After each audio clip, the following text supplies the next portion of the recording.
안녕하세요. 사연 읽어주는 남녀입니다. 오늘도 와주셔서 감사드리며 그럼 오늘의 사연 바로 소개해드리겠습니다. 안녕하세요. 서울 성북구 성북동에 사는 20대 후반 김지영입니다.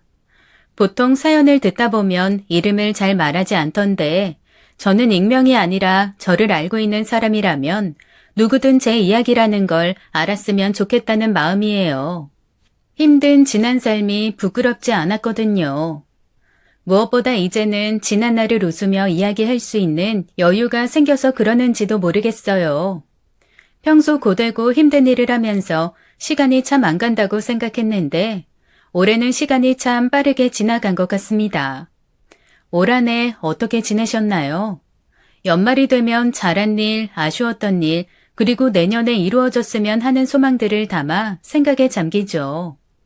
그래서 저 역시 생각에 잠기며 올 한 해를 다시 되돌아봤어요. 그런데 신기하게 올 초부터 생각나는 게 아니라 아주 어렸을 때 기억부터 나더라고요. 마치 죽기 전 파노라마처럼 내가 살아왔던 삶이 스쳐 지나가는 것처럼 말이죠. 넌 몇 살이야? 어디 살아? 부모님은? 주소는 알고 있어? 이름은 김지영, 5살이에요. 처음 생각난 제 모습은 울고 있는 5살짜리 꼬마였습니다. 엄마 아빠가 어느 순간 보이지 않아 서글프게 울고 있었거든요. 누군가 제 손을 이끌고 경찰서에 데려다 주었던 게 어렴풋이 기억에 남았어요. 너무 무서웠고 엄마 아빠를 만나면 잘 따라오지 않았다고 혼이 날 것 같았죠. 어린 나이였기에 엄마 아빠를 잃어버리면 그렇게 영영 못 찾게 될 거라곤 꿈도 꾸지 못했습니다. 지영아, 엄마 아빠가 찾으러 올 때까지 여기서 지내야 돼. 이 방이 네 방이 될 거야. 이 방에 있는 아이들 모두 지영이보다 나이가 많아. 언니라고 부르면 돼. 엄마, 아빠 언제 오는데요? 언제까지 나 여기 있어야 돼요? 집에 가고 싶어요. 분명 아침에 놀이동산 간다고 행복했던 기억인데 정신 차려보니 전 보육원에 있었죠. 제가 지내야 한다는 방에는 대략 10명이 조금 안 되는 언니들이 있었어요. 울며 엄마 아빠를 찾는 제 모습을 바라보는 그 눈빛. 어린 나이였는데도 너무 선명하게 기억에 남아 있습니다. 아무 감정이 느껴지지 않은 눈빛을 돌이켜 생각해보니 멀지 않아 저 역시 그 분위기 속에 젖어들 거라는 걸 알았던 것 같아요. 정말 그랬거든요. 몇 날 며칠을 울고불고 했는지 모르겠어요. 무서웠고 엄마 아빠가 보고 싶었는데 하루 이틀 지내다 보니 어느 순간 그곳이 제 집이 아닌 집이 되어 있었습니다. 지영아, 엄마 아빠 보고 싶어도 이젠 울지 마. 알았지? 왜? 엄마 아빠가 보고 싶은데 왜 울면 안 되는데? 엄마 아빠가 더 속상할 거야. 우린 이렇게 언니 오빠들이랑 같이 있잖아. 놀러 왔다고 생각해봐.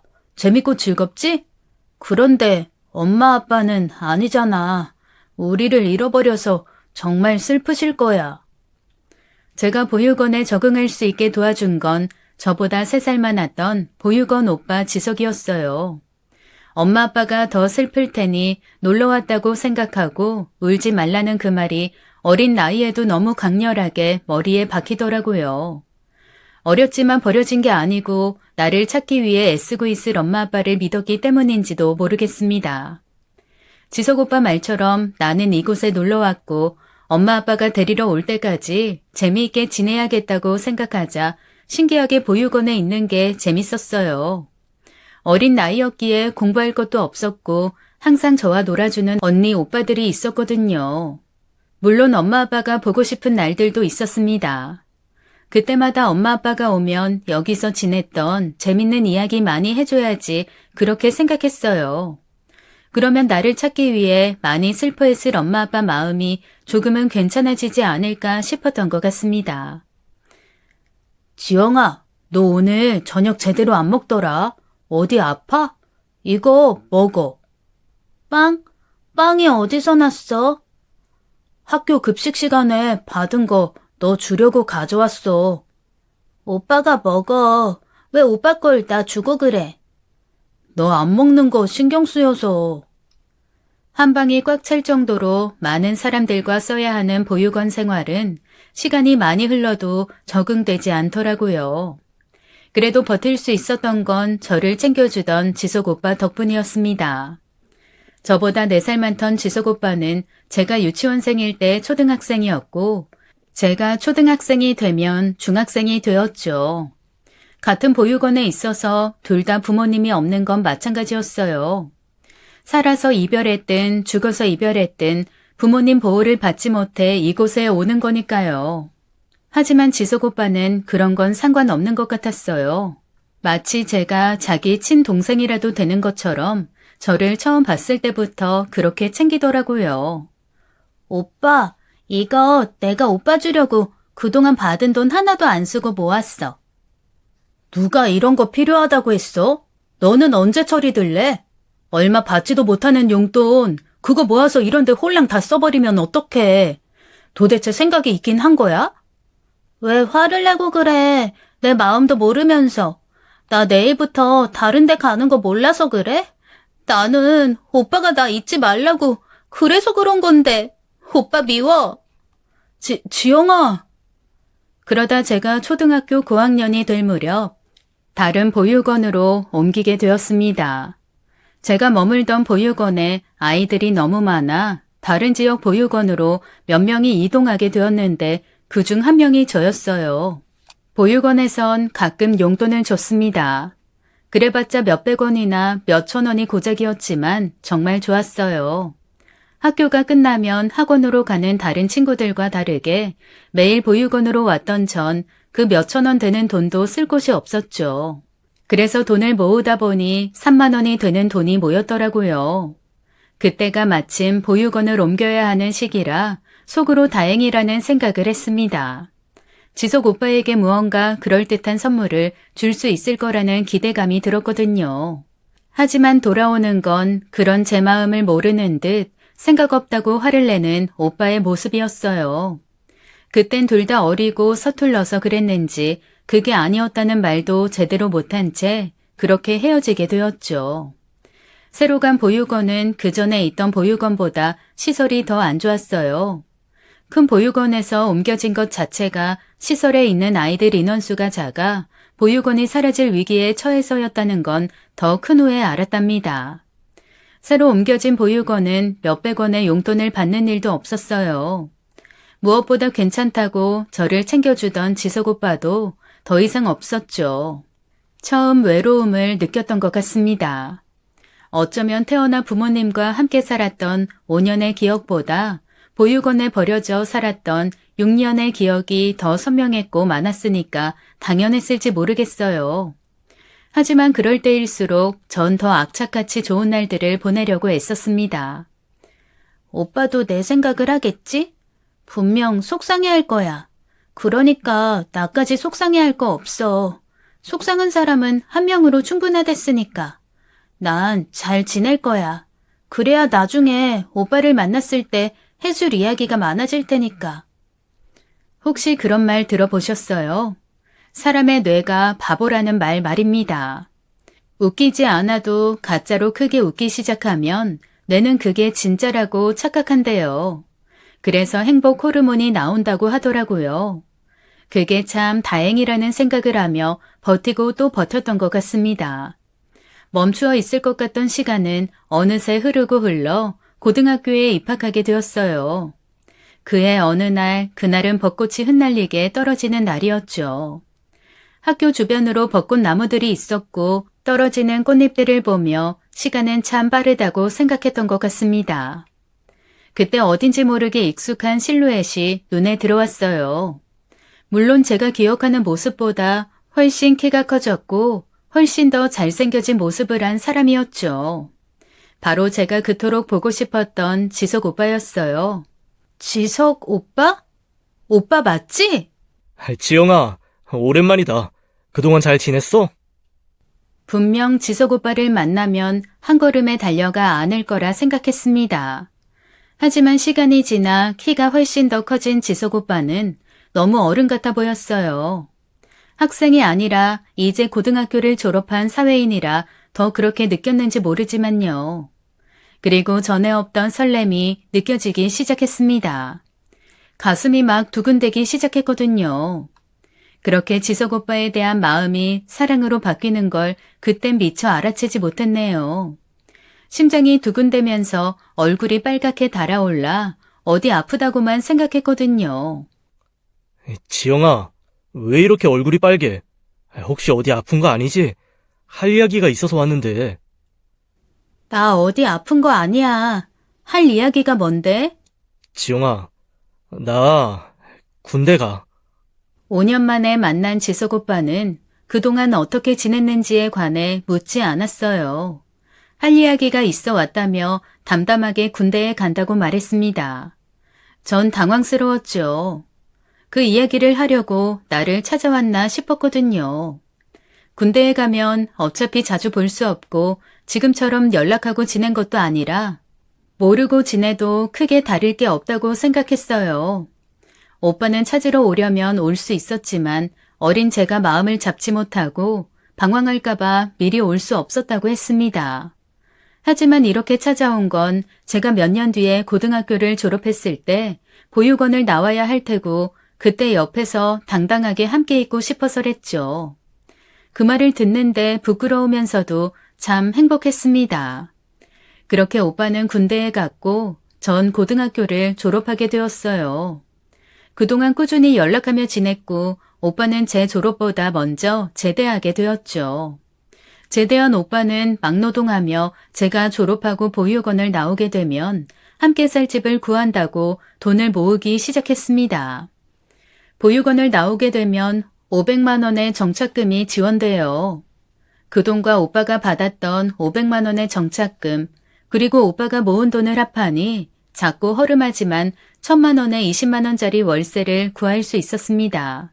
그렇게 부모님도 없고 없는 형편의 결혼식을 올리지도 못했지만 둘이 함께 손 꼭 붙잡고 구청에 가 혼인신고를 했습니다. 오빠, 나 임신한 것 같아. 뭐? 정말? 야, 우리한테 아기 천사가 왔어? 정말이지? 이제 어떡해? 어떻게 하긴 뭘 어떻게 해. 잘 낳아서 키워야지. 우리 천사에게 사랑 듬뿍 주고 행복하게 해주자. 잃어버리지 말고. 남편은 혼인신고를 하자마자 생긴 아이를 천사라고 불렀어요. 아무것도 없이 밑바닥에서 시작해 덜컥 아기부터 가진 저는 앞으로의 삶이 걱정되었죠. 하지만 남편은 그런 건 중요하지 않은 것 같았어요. 따뜻했던 집이 그리웠고 사랑한다고 말해주는 부모가 그리웠다고 말했습니다. 우리가 그런 집을 아이에게 주고 그런 말을 해주는 부모가 되는 게 행복하다고 했죠. 그리고 저에겐 태교를 하며 대학 갈 준비를 하라고 말했습니다. 오빠, 그건 아니야. 우리 아기 태어나면 사용해야 할 돈도 많은데 대학? 그건 말도 안 되는 소리야. 나 그렇게 철없지 않아. 지영아, 잘 들어. 우리가 만약 부모님 밑에서 자랐다면 대학 갔을 거야. 그리고 직장도 잘 구할 수 있었겠지. 그러면 월세 단칸방이 아니라 아파트 전세 정도 어렵지 않았을 거야. 우리 천사에게 더 나은 삶을 주려면 배워야 해. 너도 나도 보육원 출신에 가방끈마저 짧으면 더 나은 미래는 없어. 그래도 다행인 게 지영이 너 공부 잘했잖아. 대학 가. 오빠가 뒷바라지 다 해줄게. 싫어. 그런 게 어딨어. 결혼했으면 부부는 일심동체랬어. 함께 고생하고 함께 같은 곳을 바라봐야 하는 거 아니야? 나 대학 가라고 말할 거면 오빠도 대학 가. 나도 대학 갈 거야. 근데 순서가 있잖아. 우선 내가 돈을 벌게. 그리고 지영이 너 먼저 대학 가. 네가 대학 졸업하고 번듯한 직장 다녀서 돈 벌기 시작하면 나도 야간 대학이라도 갈 거야. 그러니까 오빠 말 들어. 알았지? 그렇게 남편의 지원 사격으로 없는 형편이지만 태교를 하면서 수능 준비를 하기 시작했습니다. 그리고 천사 민우가 태어나고 저 역시 그의 수능으로 서울 4년제를 당당히 합격할 수 있었죠. 오빠는 하늘을 날 듯 기뻐했어요. 힘들지만 자신이 계획하는 대로 하나둘 이뤄지는 게 재미있고 신기하다고 말했죠. 전 육아와 학교 수업을 병행하고 오빠의 짐을 가능한 덜어주기 위해 장학금을 받을 정도로 정말 열심히 살았습니다. 오빠 역시 더 나은 환경을 만들어주기 위해 밤낮으로 일했어요. 힘들어 보이는 게 눈에 보였지만 항상 저와 민우가 있어서 행복하다는 말을 달고 살아서 더 나은 미래가 우리에게 있을 거라는 희망과 기대로 하루하루를 살았습니다. 오빠, 아직 차? 밥이라도 먹고 자. 오빠, 오빠, 오빠. 여보세요? 거기 119죠? 여기 좀 빨리 와주세요. 남편이 숨을 안 쉬어요. 빨리, 제발 좀 빨리 와주세요. 하지만 저의 그런 기대는 오래가지 못했어요. 낮에는 공사판을 전전하고 밤에는 택배 승하차 일을 병행하면서 몸 쓰는 일을 많이 했던 탓에 몸이 견뎌내지 못했거든요. 체력적으로 한계에 부딪히며 젊다는 게 아무 소용이 없다는 것을 그때 알았습니다. 저도 학업과 육아로 힘들게 버티고 남편 역시 힘든 일로 밤낮으로 일했지만 젊다는 것 하나만으로 버틸 수 있다고 생각했어요. 하지만 아낀다고 영양 보충도 제대로 하지 못하고 몸을 극한까지 밀어붙인 결과 퇴근 후 눈 좀 붙이고 식사를 하겠다는 남편은 식사도 하지 못한 채 그렇게 허무하게 하늘나라로 떠났습니다. 아가씨, 여기 술잔에 술 한 잔만 따라줘. 남자들끼리 와서 술 마시니까 술 마실 맛이 안 나서 그래. 술 한 잔씩만 따라주면 소주 한 병 금세 추가되겠네. 이봐, 내가 하는 말 안 들려? 여기 서비스가 왜 이래? 손님 알기를 아주 호구로 하는구만. 하루아침에 남편을 잃은 전 다시 꿈도 희망도 없이 현실의 벽에 부딪혔습니다. 민우를 키우기 위해 열심히 살아야 했거든요. 대학은 당연히 휴학을 냈지만 다시 다닐 생각은 하지 않았어요. 제 형편에 제 팔자에 남편 잘 만나 거기까지 한 것도 행운이었다고 생각했습니다. 오히려 제가 너무 과한 욕심을 내 착하고 멋있었던 남편 수명을 당기지 않았나 그런 못난 생각도 했어요. 여자 팔자가 드세면 남편을 잡아먹는다는 소리를 어디선가 들었던 것 같았거든요. 23살 나이에 2살 아들을 둔 과부가 할 수 있는 일은 많이 없었습니다. 그래서 숙식이 제공되는 식당에서 서빙 일을 하루 종일 했어요. 민우는 24시간 보육을 맡길 수 있는 곳에 맡겼죠. 같이 있어주는 게 중요하다는 건 알지만 돈을 벌어놔야 민우가 초등학교 들어갈 땐 같이 살 수 있을 것 같았거든요. 하지만 늦은 밤 식당에 오는 사람들은 밥보다 술을 마시러 왔고 그러면 꼭 저에게 술을 따르라는 강요 아닌 강요를 받아야 했습니다. 사는 게 쉽지 않았죠. 그래도 숙식이 제공되었기에 한 달에 들어오는 월급 250만 원을 꼬박 저축할 수 있었어요. 민우가 어려서 나라에서 나오는 육아수당이 있었고 어린이집은 지원되었거든요. 옷도 화장품도 사지 않고 돈을 모으니 맨날 늘어가는 통장을 보는 재미로 살았습니다. 그렇게 남편이 떠나고 3년 동안 정신없이 돈을 모으다 보니 어느덧 1억이라는 돈이 통장에 찍히는 걸 보았죠. 엄마, 진짜 이제 매일매일 엄마랑 잘 수 있어? 그럼 이제 매일매일 엄마랑 같은 집에서 눈 뜨고 같이 잘 수 있어. 낮엔 엄마가 일해야 해서 지금처럼 어린이집에 가야 하는데 엄마 퇴근하면 민우 데리러 어린이집에 갈 거야. 그럼 민우랑 엄마 손 꼭 잡고 우리 집으로 가는 거야. 야호, 신난다. 선생님 들었어요? 나 이제 여기서 앉아도 된대요. 저 이제 엄마랑 우리 집에서 자요.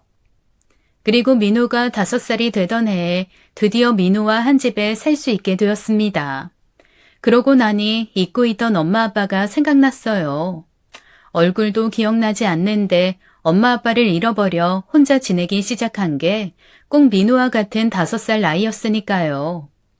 외롭고 힘들었던 시작점이 나에겐 5살이었는데 내 아들 민우에겐 즐겁고 행복한 시작점이 되길 마음속으로 바라고 또 바랬습니다. 비록 아이 아빠가 일찍 죽어 그토록 바랬던 온전한 가정을 만들어주지 못했다는 아쉬움이 항상 마음에 있었어요. 그래서 더 잘해주고 싶었지만 고생해 모은 돈을 전세자금으로 쓰고 나니 다시 힘든 일을 하며 민우와 살 생활비를 벌어야 했습니다. 제가 할 수 있는 일들은 시간당 최저시급을 받는 일들로 한정되어 있었고 앞으로도 변함없이 그런 일들만 해야 한다는 게 너무 분명했죠. 그래서 아껴야 했어요. 남들은 이맘때 아이들에게 다양한 체험을 해준다고 하지만 저에겐 그저 사치에 불과했습니다. 그렇다고 아이에게 힘들다, 어렵다는 말은 하나도 하지 않았어요. 넉넉하지 않은 형편이지만 민우가 걱정하며 살게 하고 싶지 않았으니까요. 하지만 지금보다 더 어릴 때 엄마가 돈을 벌기 위해 자신이 어린이집에서 살아야 했다는 걸 잊지 않은 것 같았어요. 저와 같이 살기 시작한 지 2년이 넘어가는데도 과자 하나 사달라는 소리를 하지 않더라고요. 민우야, 과자 안 먹고 싶어? 과자 사줄까? 엄마, 어린이집에서 과자 주는데 나는 별로 맛있는지 모르겠어. 혹시나 하는 마음에 과자를 사주냐고 물으면 괜찮다고 말하는 7살 민우, 철이 들어도 너무 빨리 든 게 아닌지 가끔은 너무 미안하게 느껴지기도 했습니다.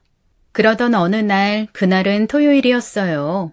토요일과 일요일은 민우가 어린이집에 가지 않아요. 그래서 식당에 바쁜 점심시간만 일하고 집에 갔었죠. 그날은 왠지 아침부터 몸이 무거웠어요. 하지만 출근을 안 할 수는 없잖아요. 그래서 힘들게 몸을 이끌고 일하는 식당에 도착했는데 도무지 일을 못하겠더라고요. 그런 제가 식당 사장님이 볼 때도 힘들어 보였나 봐요. 오늘 일당은 쳐줄 테니 그만 들어가 쉬라고 말씀해 주셨습니다. 죄송하고 감사한 마음에 뭐라도 더 돕다가 정말 못 버티겠으면 집에 가려고 했어요. 그런데 순간 휘청거리며 어지러움을 느꼈고 안 되겠다는 생각에 집으로 가고 있었죠. 그때 멀리서 민우 또래 아이들이 깔깔거리며 웃고 있는 게 보였습니다. 몸이 아파서 그런지 아무 생각 없이 그들을 응시하고 있었고 그 아이 중 민우가 있다는 것도 보였지만 큰 소리로 부를 힘도 없었죠. 그래서 터벅터벅 아이들이 몰려있는 곳으로 걷고 있었어요. 하하, 너 진짜 원숭이 같다. 또 해봐, 또. 진해하는 신사숙녀 여러분, 입장료를 내세요. 공짜로 보여드리지 않습니다. 야, 과자 좀 더 줘봐. 한 번 더 보게. 손 내놔봐. 여기 한 주먹 더 줄게. 아니다, 2주먹 줄게. 좀 더 길게 해봐. 잠깐만, 과자 좀 먹고. 아이, 그러지 말고 이거 봉지째 다 줄게. 이거 다 먹고 네가 버려. 그리고 빨리 동물 흉내나 더 내봐. 가까이 다가갈수록 전 제 귀를 의심해야 했습니다. 민우는 저를 등지고 있어서 제가 다가가는 줄도 모른 채 친구들이 시키는 대로 하고 있었죠. 화가 난 전 큰 소리로 민우를 불렀고 민우 친구들은 그런 저를 보자 누구 하나 붙잡아 혼내기도 전에 뿔뿔이 흩어졌어요. 그러고 집에 들어가는데 어디서부터 어떻게 말해야 하는지 모르겠더라고요. 이런 상황을 만든 게 모두 제 탓인 것 같았거든요. 너 과자 싫다며. 사준다고 할 땐 안 먹는다더니 그게 뭐야? 친구들한테 바보짓하며 종노릇하며 과자 얻어먹고 다녔던 거야? 그런 거 아니야. 친구들이랑 논 거야. 놀아? 그게 논 거야? 너를 가운데 두고 깔깔대고 웃고 있는데 그게 논 거라고?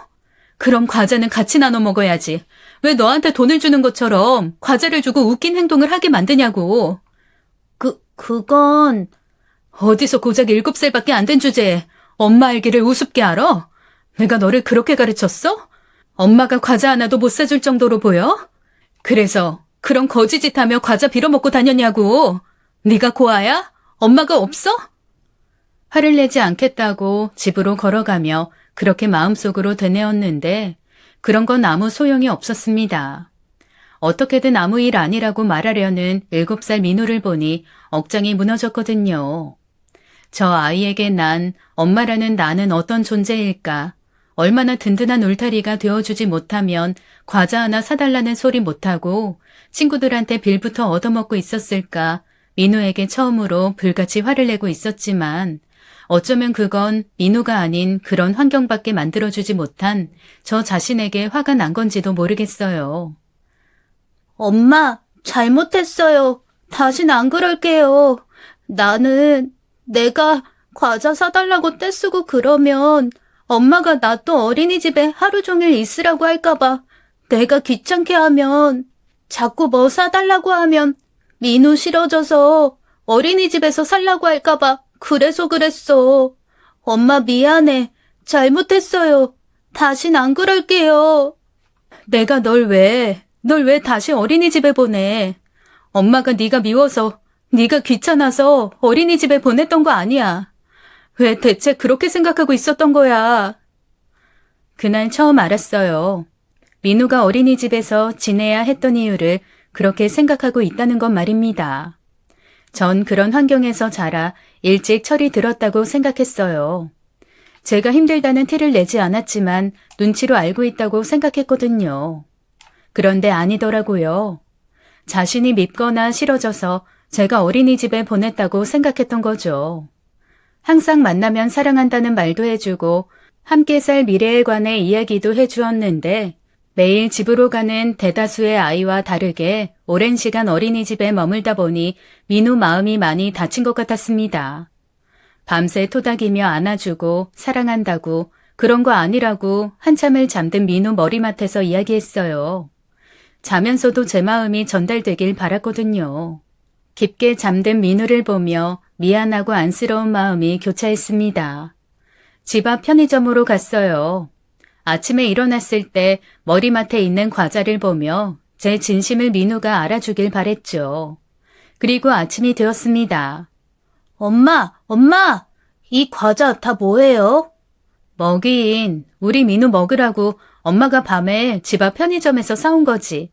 뭘 좋아하는지 몰라서 어제 친구들이랑 먹던 과자도 샀어. 그러고 보니 우리 아들이 무슨 과자 좋아하는지도 엄만 몰랐네. 혹시 좋아하는 과자 따로 있어? 있으면 이따 엄마랑 사러 가자. 좋아하는 과자 따로 없어. 난 그냥 과자면 다 좋아. 와, 진짜 많다.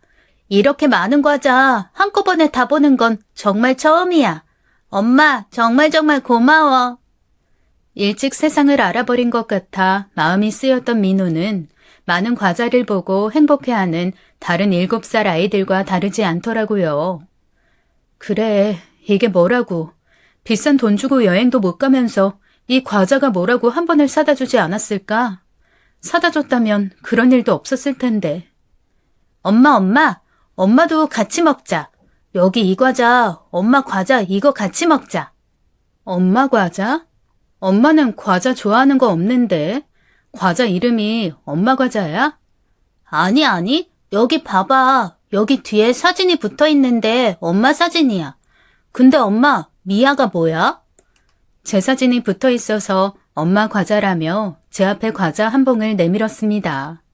아무 생각 없이 과자를 받았는데 그곳에는 정말 누가 보더라도 저라고 생각이 들 만큼 저를 닮은 사진이 붙어 있었어요. 사진은 5살로 보이는 여자아이가 있었죠. 간혹 주변을 보면 어린 시절 모습 그대로 큰 어른들이 있잖아요. 얼굴은 그대로인데 몸만 큰 경우 말이에요. 제가 그랬거든요. 웃을 때 들어가는 보조개나 큰 눈망울은 5살의 모습과 여전히 똑같았죠. 그래서 저 역시 유심히 그 사진을 보았어요. 어릴 때 사진이 저에겐 없지만 제 모습 같은 느낌을 지우기 어려웠죠. 그런데 엄마랑 이름이 다르네. 엄마 아닌가 보다. 한참이나 사진 속 모습을 바라보느라 사진 밑에 쓰여있는 글귀를 보지 못했어요. 그런데 민우가 이름이 다르다고 말하는 바람에 자연스레 시선이 아래로 향했죠. 사진 밑에는 잃어버린 장소와 잃어버렸을 때 나이, 그리고 이름이 적혀 있었습니다. 잃어버린 장소는 생각나지 않았지만 나이는 같았어요. 저라고 저 역시도 착각하고 빠져들었는데 정말 이름이 달랐습니다. 잠깐 부모님을 다시 찾을 수 있다는 꿈을 꾼 것만으로도 행복한 기분이 들었죠. 그렇게 민우에게 아침밥을 차려주고 다시 식당 일을 하기 위해 나갔습니다. 그런데 왠지 모르겠지만 자꾸 아침에 봤던 사진이 눈에 아른거렸어요. 아주 말도 안 되는 확률로 나였으면 하는 작은 바람이 있었죠. 왜 우리 부모님은 나를 안 찾으실까? 이렇게 광고라도 냈으면 누군가가 날 보고 말해줬을 텐데. 우리 부모님도 나처럼 먹고 사는 게 힘든 거겠지? 저 이거 안 시켰는데요? 네? 어머, 내 정신 좀 봐. 죄송해요. 다시 가져다 드릴게요. 지영 씨, 아유, 오늘도 몸 많이 안 좋은 거야? 어제보다 괜찮아 보여서 다 나은 줄 알았는데 힘들면 오늘까지 쉬지 그랬어. 왜 하지 않던 실수를 하고 그래? 죄송합니다. 그냥 잠시 딴 생각을 했더니. 아픈 거 아니라면 됐어. 아이, 다른 생각 말고 일에 집중해줘. 아무래도 안 되겠다는 생각이 들었습니다. 전화를 해보는 게 아니라면 계속 머릿속에 떠오를 것 같았죠. 아니라는 걸 알았지만 시간이 지나면 후회할 것 같았어요. 일이 끝나면 전화한다고 마음을 먹자 신기하게 불안했던 마음이 잦아들었습니다. 안녕하세요. 과자에 붙은 미아 실종 보고 연락드렸어요. 네, 그러셨어요? 어떤 과자에 어떤 아이 말씀하시는 거죠? 땡땡땡에 붙어있는 5살 김지연 씨요.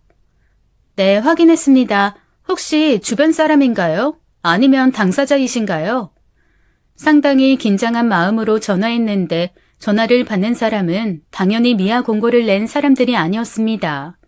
많은 사람에게 연락이 올 테고 그 사람들을 다 만날 수 없을 테니 어쩌면 당연한 일인데 어쩐지 실망감이 들었죠. 담당자와 약속을 잡고 하루 식당 일을 빠졌습니다. 민우와 함께 갈 순 없을 것 같아서 민우가 어린이집에 가 있는 낮에는 다녀올 생각이었어요. 안녕하세요. 우선 진행 상황에 대해서 알려드릴게요. 광고를 의뢰해 주신 분들과 유전자 검사를 우선 진행합니다. 유전자 검사 후에 일치가 되면 가족분들을 만나실 수 있는 거죠. 기억나지 않는 옛일을 끄집어내 퍼즐을 맞추는 것처럼 애써 힘들이지 않아도 된다는 사실이 신기했어요. 드라마에서 보던 유전자 검사, 그 검사로 내 부모일 수 있다는 사실이 신기하게 느껴졌죠. 사용하던 칫솔을 가지고 오란 소리에 가지고 갔었는데 그게 유전자 검사에 사용되는 줄은 몰랐거든요. 별도로 다른 안내를 들을 것도 없었어요. 가지고 온 칫솔을 제출하고 나니 결과가 나오면 연락하겠다는 이야기로 이야기가 마무리되었습니다. 그렇게 집으로 돌아와 식탁 위에 앉았죠. 차라리 잘 된 거야.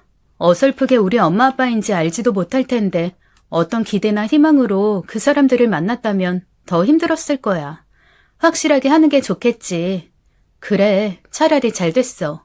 결과가 아니라면 오히려 더 속 시원하고 미련도 안 남겠지. 일주일 뒤면 답변을 준다고 했는데 그 일주일이 참 안 가더라고요. 누군가 시간을 붙잡고 있는 것 같았죠. 그렇게 기다리고 기다리던 시간이 드디어 갔어요. 약속한 날이 되었는데 전화가 오지 않았습니다. 혹시 늦은 밤 전화를 주는 건 아닐지 손에서 핸드폰을 놓지 않았어요. 하지만 그날 자정이 되도록 전화벨은 울리지 않았습니다. 큰 상실감이 느껴졌지만 의외로 마음은 차분해지더군요. 어쩌면 알았던 것 같아요. 제가 그 사진 속 주인공이 아니라는 것 말입니다. 좋은 경험을 했다는 생각이 들면서 저 어릴 적 사진이 하나도 없다는 게 문득 서러웠어요. 어릴 적 엄마 아빠를 잃어버렸던 시절 사진이 있다면 저 역시 부모님을 찾는다는 광고라도 할 수 있을 텐데 하는 아쉬움이 들었기 때문입니다. 저기 김지영 씨 되시나요? 네, 제가 김지영인데요. 다시 일상으로 돌아간 어느 날 모르는 번호로 전화가 왔어요. 원래는 아는 번호가 아니면 잘 받지 않았는데 그날은 뭐에 쓰인 것처럼 저도 모르게 자연스럽게 받게 되었죠. 웬 중년의 여자가 제 이름을 말하며 당사자가 맞는지 확인하더군요. 내심 미아찾기 관계자가 아닐까 기대했는데 아니라는 사실에 체념한 듯 무슨 일로 전화하셨냐고 물어봤습니다. 내 번호는 어떻게 하셨지? 유전자 검사가 일치한 건가? 그렇지 않으면 내 번호를 알 수 없을 텐데. 근데 왜 다른 사람이 전화를 걸었지? 그런데 저를 확인하고 난 뒤 아무 말도 하지 않는 거예요. 이상했어요. 장난 전화라면 이름을 확인하지 않을 테니까요. 분명 저에게 온 전화는 맞는 것 같은데 저를 확인하고 아무 말을 하지 않는 사람, 심장이 쿵쾅대기 시작했습니다. 그럴 일 없는데, 없을 텐데, 저도 모르게 한 줄기 희망의 끝을 붙잡고 싶었는지 모르겠어요. 엄마? 혹시, 엄마야? 지연아, 거기 지금 어디니? 엄마가 갈게. 내 새끼 잘 살고 있어줘서 고마워. 정말 고마워. 뭐래? 아이, 뭐라는데 이렇게 울고만 있어? 지연이 맞대? 어디 있대? 아이, 어디로 가면 된대? 기분이 이상했어요. 혹시 엄마가 아닐까 하는 생각이 들었던 건 유전자 검사를 하고 온 중년 여성의 전화였기 때문입니다. 하지만 그 중년 여성은 제 이름이 아니라 잃어버린 자신의 딸 이름을 부르고 있었죠. 머리가 복잡했어요. 지연아, 아이, 지영 씨라고 했죠? 유전자 검사 결과가 일치했어요. 원래 담당자가 전화한다고 했는데, 저희가 직접 전화하고 만나보고 싶다고 했어요. 놀란 거 아니죠? 지금 거기 어디예요? 지금 갈게요.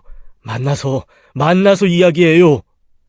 전화를 끊고 나니 공중에 붕 뜬 것 같은 느낌이 들었습니다. 엄마 아빠를 정말 만난다고?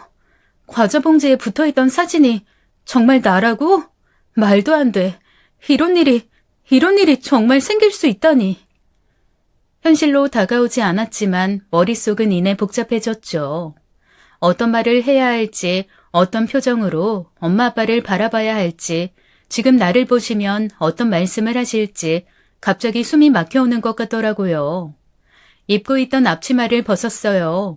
아직 식당에서 일을 해야 하는 시간이지만 도저히 일이 손에 잡히지 않았거든요. 잃어버렸던 부모님을 찾은 것 같다는 말을 하자 주인 아저씨는 저에게 어서 가보라는 말씀을 해주셨습니다. 축하한다는 말도 하셨는데 가게를 나오며 그 말이 머릿속에서 계속 맴돌았어요. 축하? 그래, 축하받을 일이지. 남편이 어릴 때 했던 말처럼 그래도 나 꿋꿋이 잘 지냈으니까. 그랬으니까 엄마 아빠도 나 대견하게 생각하실 거야. 먼저 하늘나라에 간 남편을 생각하자 가슴 한편이 시려오면서도 마음이 편안해지기 시작했어요. 같이 있었다면, 옆에 있었다면 저보다 더 좋아했을 사람인데 하는 아쉬움도 있었죠. 어릴 때 남편이 해줬던 말을 되새기니 엄마 아빠에게 해줄 이야기가 너무 많았습니다. 아직 어린이집에 있는 민우 생각도 났어요. 민우를 데리고 오는 게 맞을지 아니면 다음에 이야기하는 게 맞을지 어느 게 맞을지 모르겠더라고요. 그러다 문득 유전자 검사가 잘못되어서 아니라고 할 수 있는 확률도 있지 않을까 그런 생각이 들었습니다. 정말 영화의 한 장면처럼 이렇게 한순간에 부모님을 찾을 수 있다는 게 아직 현실로 다가오지 않았으니까요. 약속 시간이 아직 20분이나 남았지만 미리 카페에 도착해 앉아 있었습니다. 문소리가 날 때마다 문 앞을 바라보며 부모님이 오시기를 기다렸죠. 몇 분이 흘렀을까 중년의 두 남녀가 카페 쪽으로 걸어오는 게 보였어요. 자연스레 그 두 분에게 시선이 갔고 문을 열고 가까이 오는 모습을 보자마자 문 앞으로 뛰어가고 말았습니다. 엄마 왜 이제 날 찾았어? 지연아, 우리 지연이 얼굴 좀 보자. 문을 열고 들어온 엄마 모습은 미래의 저 같았어요. 타임머신이 있다면 미래에서 제가 왔다고 해도 믿을 정도로 저와 닮아 있었습니다. 누가 보아도 엄마와 딸이라는 게 의심되지 않을 만큼 저는 엄마를 똑 닮은 딸이었죠. 그런 제가 달려가 엄마를 안았으니 엄마 역시 그런 저를 보고 눈물을 흘리셨어요. 그 모습을 옆에서 바라보는 아빠는 문 앞에서 이러고 있지 말고 우선 들어가 앉자고 말씀하셨습니다. 지연아, 그동안 엄마 아빠가 널 찾기 위해 사방팔방으로 노력했어. 그런데 어디서도 널 찾을 수가 없더라. 지푸라기라도 잡는 심정에 과자 뒷면에 광고를 낸 건데 다시 만나려는 운명이었나 보다. 우리가 이렇게 다시 만나다니. 우리 딸 그동안 정말 고생 많았어. 지연아, 아이, 그동안 어떻게 살았어? 직장 다니고 있어? 아이, 아니면 아직 학생인가? 저 식당에서 일해요. 그리고 7살짜리 아들도 있고요. 벌써 결혼한 거야? 학교는 어떻게 하고? 아이, 딸을 찾자마자, 사위가 덤으로 함께 왔네. 학교는 휴학했어요. 그리고 남편은 하늘나라에 갔어요. 아이고, 그게 무슨 소리야. 앞길 창창한 네가 벌써 결혼한 것도 놀라운 일인데 먼저 하늘나라에 갔다니. 아유, 미안하구나. 정말 미안해. 우리 딸 정말 힘든 삶을 살았어. 그동안 쌓여있는 이야기가 두서없이 나왔습니다. 제 이야기는 물론 부모님이 저를 찾기 위해 보육원이라는 보육원은 다 찾아다니셨다는 이야기까지 전해 들을 수 있었죠. 부모님은 제가 있었던 보육원에도 오셨더라고요. 하지만 이미 제가 떠난 뒤였어요. 서로 엇갈려 찾을 수가 없었죠. 정말 찾지 못하려고 그랬는지 모르겠지만 제가 옮긴 보육원에도 부모님이 가신 적이 있다고 말씀하셨거든요. 근데 정말 운명의 장난인지 제가 그 보육원으로 옮기기 전 부모님은 허름하고 작았던 그 보육원에 들리셨대요. 그러니까 저랑 길이 엇갈리신 거죠. 그 말을 듣는데 어딘지 모르게 위안이 되었습니다. 그리고 제 이름이 지연인데 제가 지영이라고 알고 있었더라고요. 부모님 말씀으로는 한창 제가 지영이라는 이름을 좋아하면서 바꿔달라고 졸랐었대요. 그래서 제가 부모님을 잃어버리는 그 시점엔 저는 지영이라고 장난처럼 말하고 다녔다고 하셨죠. 아마 부모를 잃어버렸다는 충격에 제가 제 이름을 제대로 기억 못하면서 부모님과 만나는 시간이 더 길어지지 않았나 그런 생각도 해보았습니다. 버려진 게 아니었구나. 다행이야. 우리 손주는 어디 있냐? 이름이 민우랬지? 민우 만나러 가자. 그래, 지연아. 여기서 이러고 있을 게 아니라 민우 데리러 가자. 그리고 집이 어디니? 집에 가서 몇 가지 필요한 것만 챙기고 그리고 우리 집으로 가자. 이제 너 혼자 힘들게 살게 안 해. 엄마 아빠 만났으니 대학에 복학하고 식당에도 그만두겠다고 말해. 한바탕 소란스럽게 울고 나니 어느 정도 정신이 드는 것 같았어요. 부모님도 마음에 담아둔 말을 다 하시고 나니 손주가 보고 싶으셨나 봐요. 민우를 만나러 가자고 말씀하시는데 민우가 어떻게 받아들일지 걱정이 살짝 들었죠. 할머니, 할아버지가 있다는 이야기를 한 적이 없거든요. 그러고 보니 제가 살아온 이야기, 남편을 만났던 이야기도 해준 적이 없더라고요. 힘들게 살아온 이야기를 민우에게 들려주고 싶지 않았기 때문입니다. 그런데 부모님을 만나고 나니 해줘도 될 것 같다는 생각이 들었어요. 그 시간들이 있었기에 남편을 만날 수 있었고 민우가 태어날 수 있었으니까요. 엄마, 아직 어린이집 끝나는 시간 아닌데 왜 왔어? 민우 보고 싶어서 왔어? 엄마가 민우 너무 보고 싶어서 왔어. 네가 민우구나. 네 집 자식인지 아주 잘생겼구나. 안녕하세요. 칭찬 감사합니다. 민우가 아주 사회성이 좋구나. 우리 지연이가 애를 아주 잘 키웠네요. 엄마, 이분들 누구셔? 엄마 아시는 분이야? 민우야, 인사드려. 할머니, 할아버지야. 아닌데. 할머니, 할아버지 아닌데. 이렇게 검은 머리가 많고 젊으신데 아줌마 아저씨지 왜 할머니, 할아버지야? 이놈 이거. 할아버지를 만나자마자 비행기를 태워주는구나. 그러게요. 누가 아니래요. 사실 우리가 할아버지 할머니 소리 듣기엔 좀 많이 젊죠. 울음바다가 되었던 카페와 다르게 민우를 만나니 분위기가 전혀 달라졌어요. 민우는 할머니, 할아버지는 허리가 꼬부라지고 머리가 하얀 색상이어야 하는데 이렇게 젊은 할머니, 할아버지가 어딨냐며 이해를 못하더라고요. 그래서 사실대로 이야기했습니다. 처음으로 민우에게 제가 살아온 이야기를 한 거죠. 엄마 아빠를 잃어버려 보육원에서 자란 이야기를 하며 이제 엄마 아빠를 찾아서 민우에게 할머니, 할아버지가 생겼다는 말까지요. 정말 민우도 할머니, 할아버지 생기는 거야? 와, 신난다. 어린이집 친구들 데리러 오는 할머니, 할아버지 늘 부러웠는데 나한테도 할아버지, 할머니가 생겼어. 야호! 어린이집 친구들 할아버지, 할머니 중에서 우리 할머니, 할아버지가 제일 멋져. 내일 어린이집 친구들한테 자랑해야지. 녀석, 아이, 그렇게 좋아? 네, 정말 좋아요. 할아버지 진짜 민우 할아버지 맞는 거죠? 민우는 몇 번이고 그렇게 확인하더라고요. 민우를 데리고 부모님과 함께 제가 사는 집으로 갔습니다. 그리고 몇 가지 옷들을 챙겼죠. 이렇게 가는 게 맞는지 머릿속이 복잡했어요. 지금 사는 곳에 살고 자주 만나며 지내는 게 더 나은 게 아닐까 그런 생각도 솔직히 했으니까요. 하지만 부모님이 완강하셨어요. 그동안 헤어져 산 세월이 있는데 어떻게 또다시 떨어져 사느냐고요. 그렇게 전 부모님을 만난 날 민우와 함께 부모님이 사시는 집으로 갔습니다. 차에 대해 잘 모르지만 타고 오신 차를 보고 잘 살고 계시다는 걸 알 수 있었어요.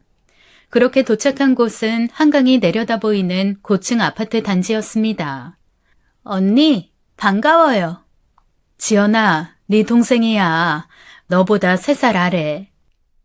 누나, 어서 와요. 환영해요. 지민이는 너 잃어버리고 나서 한참 뒤에 생긴 동생이야. 지금 막 고등학교 졸업했다. 반가워. 좋은 집에 살고 있는 동생들을 보는데 적당한 말이 떠오르지 않았어요. 같은 부모를 뒀지만 살았던 시간이 달라서 그런가 동생들은 구김살 하나 없고 예뻐 보였는데 어딘지 모르게 저는 어깨를 당당하게 펼 수 없었거든요. 제 손을 꼭 잡고 눈치를 보고 있는 민우까지 있어서 더 그랬는지 모르겠어요. 민우가 창피하거나 부끄러운 게 아니었어요. 뭐랄까, 나만 너무 동떨어진 곳에 있는 듯한 느낌이 들었기 때문입니다. 네가 민우구나. 아빠한테 전화로 이야기 들었어. 만나서 반가워. 삼촌이라고 불러. 알았지? 와, 언니를 쏙 빼닮았네. 엄마, 어디 가서 엄마 늦둥이라고 해도 믿겠어. 피는 못 속인다는데 엄마, 언니, 민우 딱 엄마 라인이네. 그치? 민우가 딱 보니까 외탁했더라고. 나도 우리 민우 보고 놀랐다니까. 삼촌, 이모? 와, 나한테 삼촌도 생기고 이모도 생겼다. 이거 꿈 아니죠? 이렇게 많은 가족이 생기다니 정말 신나요. 지연아, 이쪽으로 와. 여기가 네 방이야. 우리가 연락받고 네 방 꾸며놨는데 마음에 들지 모르겠다. 민우 방도 꾸며줄게.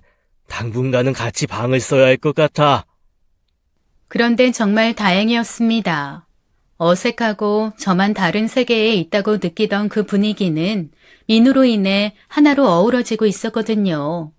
민우 덕분에 저 역시 다시 만난 가족들과 스스럼 없이 어울릴 수 있었습니다. 지연아, 지영이라고 불러주는 게 좋으니 생각해보니까 우린 지연이라고 불렀는데 이젠 네가 좋아하는 그 이름으로 불러주는 게 맞나 해서. 아니에요. 지연이라고 불러주세요. 잃어버린 자리를 찾은 것 같아요. 지영이라는 이름 고집 부리다가 엄마 아빠 더 못 찾은 것 같아서 이제 그런 일 없었으면 해요. 지연이로 살래요. 그래, 지연아, 그러자. 혹시 운전은 할 줄 아냐? 아니요. 운전면허 없어요. 그러면 아빠랑 가서 운전면허 학원 등록하자. 민우랑 여행도 다니고 하려면 면허 있어야지. 면허 따면 아빠가 차도 한 대 사주마. 그동안 하지 못한 거 다 하자. 부모님을 찾고 난 후 저의 삶은 전혀 예상하지 못하게 흘러가고 있습니다. 어쩌면 당연하겠죠. 제가 살아온 환경에서 감히 상상조차 할 수 없는 일들이니까요. 다시 학교도 복학했어요. 아빠가 말한 대로 운전면허 학원에 등록해 면허도 땄죠. 그리고 약속하신 대로 제 차도 한 대 뽑아주셨습니다. 정말 꿈만 같아요. 아빠 엄마는 제가 당연히 누렸어야 할 걸 이제야 누린다고 많이 미안해하세요. 하지만 전 오히려 헤어졌던 시간 덕분에 지금 누리는 것들이 더 감사하게 느껴지는 것 같습니다. 당연하게 느껴지는 것도 아니고요. 오히려 힘들었지만 그 시간이 있었기에 민우도 있었다고 생각해요. 할머니, 할아버지, 삼촌, 이모, 나 할 이야기 있어요. 뭔데? 우리 손주가 온 가족을 다 앉혀놓고 그래, 뭔데? 무슨 중대 발표가 있는 거야? 내일은 할머니가 나 어린이집으로 데리고 와주세요. 내일? 아유, 알겠다. 그러면 모레는? 모레는 할아버지. 그럼 삼촌은 그 다음날 민우 데리러 오라는 거야? 딩동댕, 정답입니다. 민우야, 엄마가 데리러 갈게. 다들 바쁘셔. 왜 안 하던 짓 하고 그래? 놔둬라. 아이, 바쁜 사람 빼고 안 바쁜 사람들이 데리러 가면 되는 거지. 어린이집에서 민우 데려오는 게 뭐 어렵다고 그러냐? 맞아, 언니. 나 요즘 졸업 앞두고 시간 완전 많아. 이모 좋은 게 뭔데? 조카 사랑 아니겠어? 이모가 데리러 가는 날은 너무 오래 기다려야 하는 거 아니야? 민우야, 내일 할머니 말고 예쁜 이모가 데리러 가면 안 돼? 이미 순서가 정해졌지만 이모가 그렇게 원한다면 할머니랑 이야기해보세요. 아이고, 뭐라고? 요 녀석, 커서 뭐가 되려고 이렇게 말을 잘할까? 그러게 말이요. 아예 아무래도 우리 민우 영재학원 보내야 하는 거 아닌지 모르겠소. 매일 민우 덕분에 웃음꽃이 끊이지 않습니다.